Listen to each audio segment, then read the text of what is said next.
My name is Brian Marsh, your potential coach. In many of my videos, one of the points that I always stress is that you should hire a coach or have a mentor or accountability partner. Many of you have commented about that, and you've asked me, how do I actually choose a coach? How do I choose an accountability partner, a mentor? I want to focus on choosing a coach. I can speak to that specifically because in my life and in my career, I have had multiple coaches that I have hired. Some have worked out for me, others have not. But there is a common denominator that I think you should look for when you select a coach that you either follow or more specifically hire. So number one, and these are in no particular order, you should select a coach that shares your value system.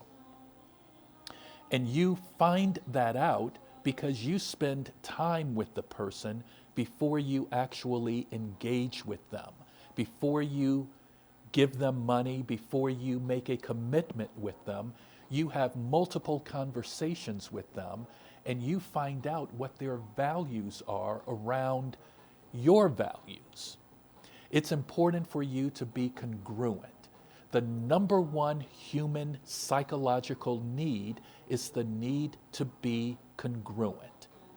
And so if you have someone in your life that's giving you an opinion, that is trying to lead you, that is trying to show you your blind spots, it would help if that person shared your value system. The second area that you should think about is if the coach is for hire, can you actually afford them? Do they bring value to you for what you are paying?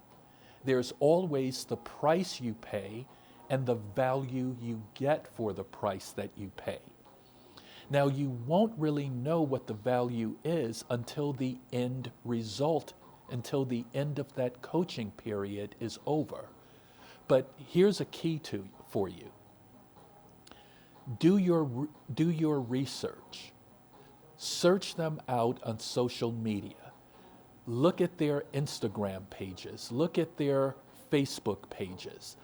Listen to their testimonials. If possible, talk to some of the people who leave testimonials and find out if the testimonials are actually accurate and valid. I think that's a good place to start.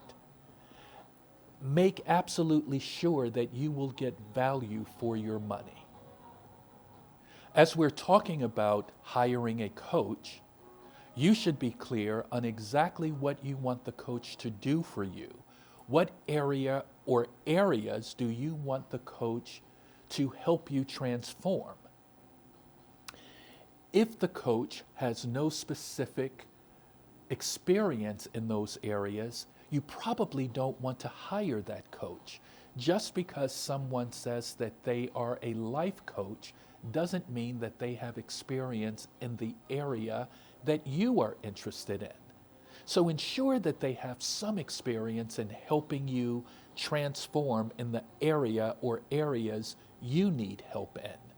That goes back to value.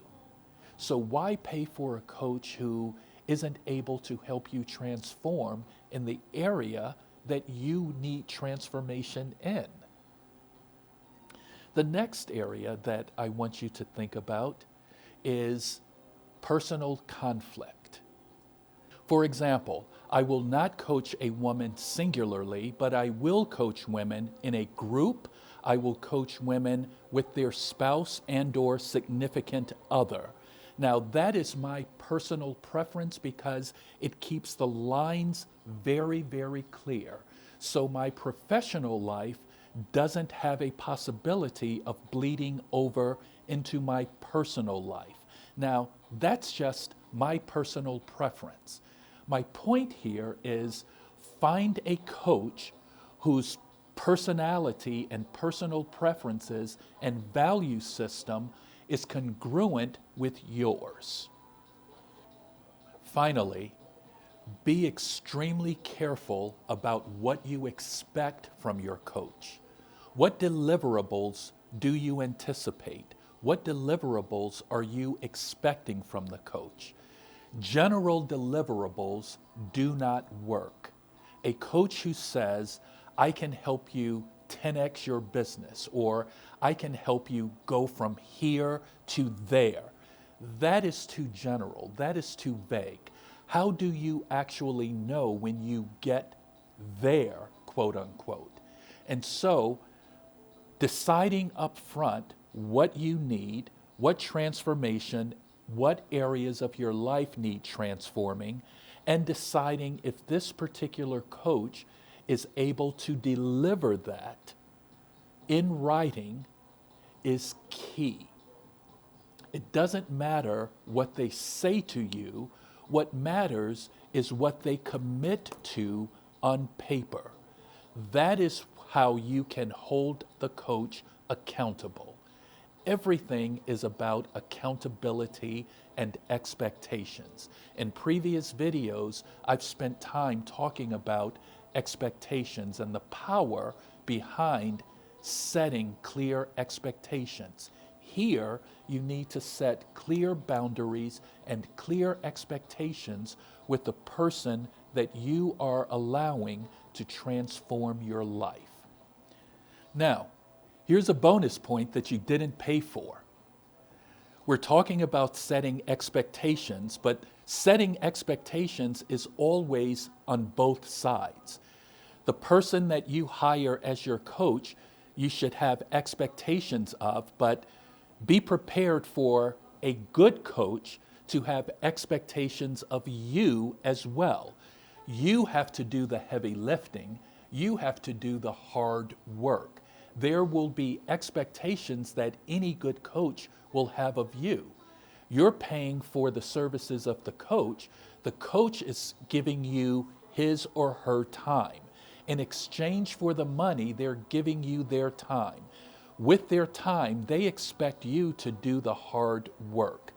I have personal experience with this in that I have a coach who almost fired me for not doing the work that I should have done. Now, I know that that seems harsh, but if you want transformation, you have to be willing to do the heavy lifting. There is an expectation on your part as well, so keep that in mind. This is Brian Marsh, your potential coach. For more information, please subscribe to this YouTube channel. See you next time.